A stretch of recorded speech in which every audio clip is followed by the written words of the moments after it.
ces dernières années que je salue chaleureusement. Je suis très très heureux de le retrouver, j'imagine nous tous, Éric Lemonnier, qui, comme vous le savez, est parti dans le Limousin. Nous le regrettons, mais c'est une excellente nouvelle pour le Limousin.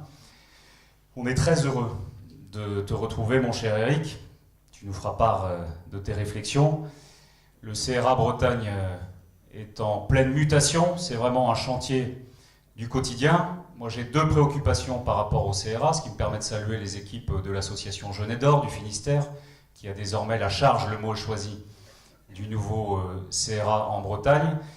Les deux préoccupations, c'est que nous puissions bien clarifier les rôles entre le sanitaire et le médico-social, en clair, entre le centre hospitalier de Brest, ses équipes, et le rôle d'animation, le rôle de gouvernance, de mise en mouvement du nouveau CRA Bretagne ou du CRA Nouvelle Formule en Bretagne.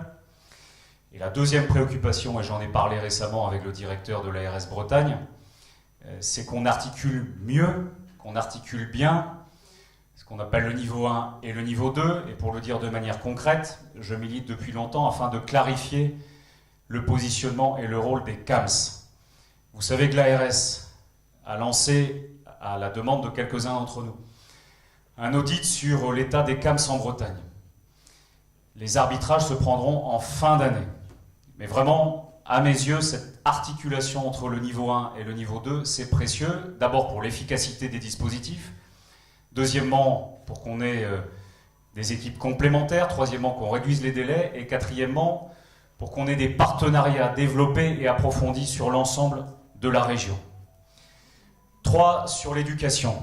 Je le dis parce que nous sommes interpellés au quotidien.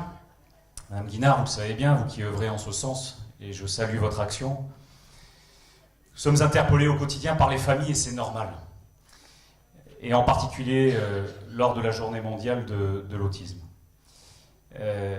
On met le paquet autant qu'on puisse le faire, si vous me permettez l'expression, même si, je le sais, le chemin est encore long, puisque, on le rappelle régulièrement, 20% des enfants avec autisme sont scolarisés en France, c'est près de 90% en Italie, etc., etc. On voit bien le chemin qui reste à parcourir. Et pour autant, ce matin, j'avais envie d'avoir une tonalité, vous allez me dire comme toujours, positive, en tout cas mobilisatrice, pour vous dire qu'entre 2008 et 2015-2016, nous passons de 12 000 élèves à 30 000 élèves qui sont suivis spécifiquement dans un cadre scolaire dit ordinaire, avec des équipes pluridisciplinaires qui interviennent dans les établissements. Et sur le Pays de Lorient, nous avons à Pleumeur, à Lanester, à Lorient, d'excellents exemples d'intervenants extérieurs qui travaillent au sein des établissements scolaires. Notre exemple, si je puis dire, c'est l'école Jacques Prévert à Pleumeur, mais l'école Jacques Prévert a inspiré d'autres écoles sur le territoire de la circonscription de Lorient. Je vous donne ce chiffre, il est encore une fois insuffisant, mais ce que je veux vous dire, c'est que le mouvement est en cours. On en parle beaucoup avec Ségolène Neuville, mais aussi Najat Vallaud-Belkacem, qui est très mobilisé sur ce sujet. Et puis Joseph Chauvanec, je ne sais pas s'il est arrivé, a été sollicité par la ministre pour nous aider, parmi d'autres acteurs, à progresser sur le champ de l'éducation et de l'éducatif.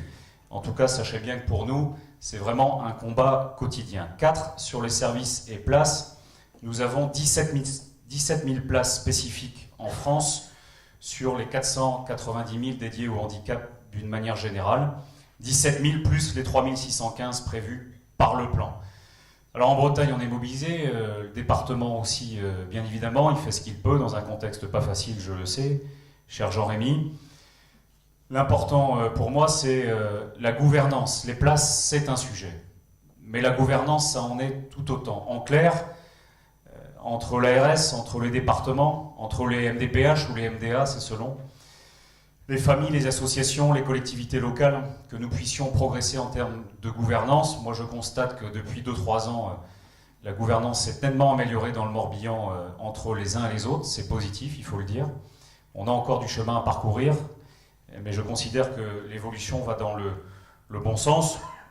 Je n'entre pas dans le détail, mais sachez bien qu'avec les acteurs du territoire, la mutualité, la DAPEI, l'association Kervillan, pour ce qui est du Morbihan, et bien d'autres acteurs, on est pleinement mobilisés sur ces questions de structure et place, même si je sais que c'est souvent compliqué, parce qu'on passe par des appels à projets. En tout cas, on est mobilisés. Sur les aides financières, on est évidemment beaucoup interpellé par les familles. Vous savez que Ségolène Neuville a annoncé un nouveau dispositif dit pôle de compétences le 21 avril dernier. Je vais vous lire ces mots pour être précis.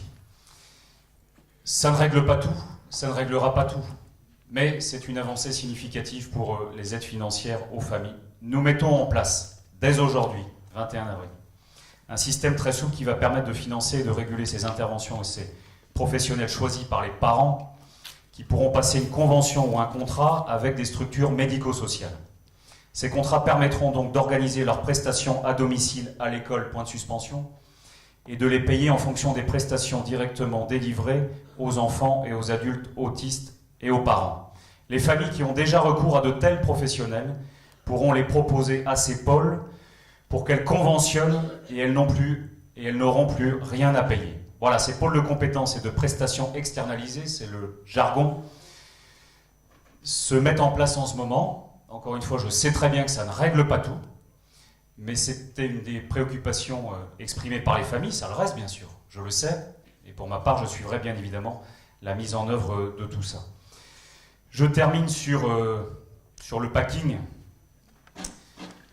puisque vraiment mon sentiment aujourd'hui, c'est que la France progresse par sa prise de conscience sur l'aspect formation, éducation, prise en charge, et sur le volet éducation, même si encore une fois, je me répète, mais c'est pour bien marquer notre lucidité et notre prise de conscience, le chantier est devant nous, il n'est pas derrière nous. Sur le packing, je vous en dis un mot parce que c'est un combat, j'imagine que nous partageons depuis très longtemps. Et avec Éric Lemonnier, le moins que l'on puisse dire, c'est qu'on a passé des heures sur le sujet. Nous avons pris des coups ensemble, nous avons subi des menaces ensemble, je pèse le mot. L'avantage des menaces, c'est que ça n'a fait que renforcer notre détermination, ça nous a stimulés, d'autant que nous avions au fil des années parfaitement identifié nos adversaires, puisque je les qualifie bien d'adversaires. En clair, l'adversaire, c'est à la fois les tenants de l'approche psychanalytique, que j'ai qualifiée dans l'hémicycle de l'Assemblée nationale d'imposture morale, éthique, intellectuelle et médicale. Donc je persiste et je signe. Et sur le packing, nous avons considéré avec Daniel Fasquelle qu'il fallait bouger. Nous avions commis une première tentative en février 2012 dans le cadre du dépôt d'une proposition de loi pour, en clair, je vous le fais court, interdire la pratique du packing. Je crois que c'est un des derniers textes déposés lors de la mandature précédente. Nous savions très bien que le texte n'allait pas aboutir, mais nous l'avions posé comme un acte politique et nous avions interpellé les différents candidats à l'élection présidentielle sur le sujet.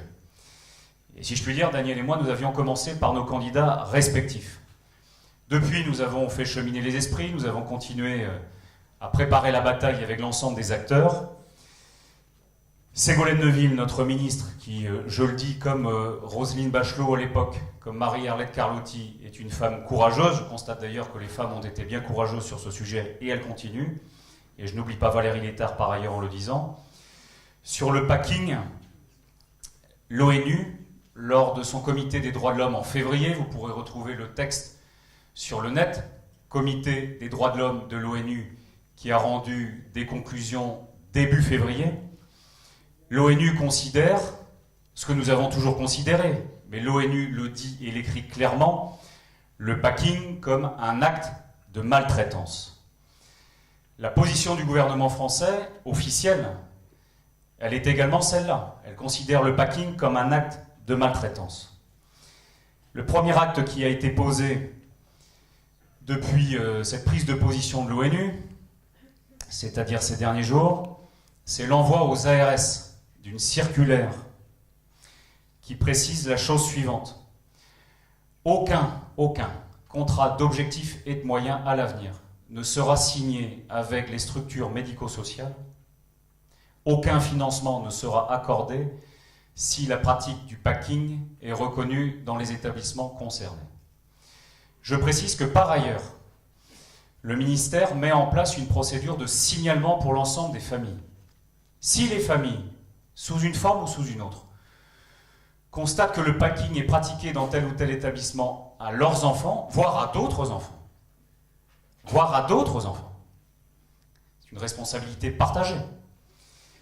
elles ont la possibilité, elles auront la possibilité, mais c'est déjà en cours, de le signaler auprès des ARS et des autorités compétentes. Ça, c'est la première pierre du combat depuis février. D'autres mesures sont en cours de réflexion, à la fois sur le volet budgétaire, à la fois sur le volet réglementaire et à la fois sur un volet législatif. Un décret est en cours de préparation sur cette question du packing. C'est pas complètement simple, c'est pour ça que ça met du temps. Et en clair, on va activer la bataille ces prochaines semaines, mais on veut être certain de gagner la bataille, à tous les niveaux. Si c'est la monnaie pour la perdre, certainement pas. Et donc, pardon de cette expression, pour un parlementaire, membre de la Commission de la Défense et des Forces armées, nous préparons les munitions. La formule est choisie, et je souhaite que cet objectif soit atteint en 2017, c'est-à-dire avant l'élection présidentielle, pour être précis. Le dernier mot, et pardon d'avoir été un peu long, cher docteur, au mois de mai va se dérouler la nouvelle conférence du handicap présidée par François Hollande. Avec Ségolène Neuville, nous avons souhaité que l'autisme soit au cœur de cette conférence. L'autisme sera au cœur d'une manière ou d'une autre de tout ça. Je milite d'ores et déjà avec Daniel Fasquelle pour un approfondissement du 3e plan, voire la préparation du 4e plan autisme. En tout cas, vous pouvez compter sur notre détermination totale, quelles que soient les étiquettes des uns et des autres. C'est un combat républicain, c'est un combat pour la dignité et l'autonomie des personnes, et c'est un beau combat pour la France et nos concitoyens. Merci de votre attention.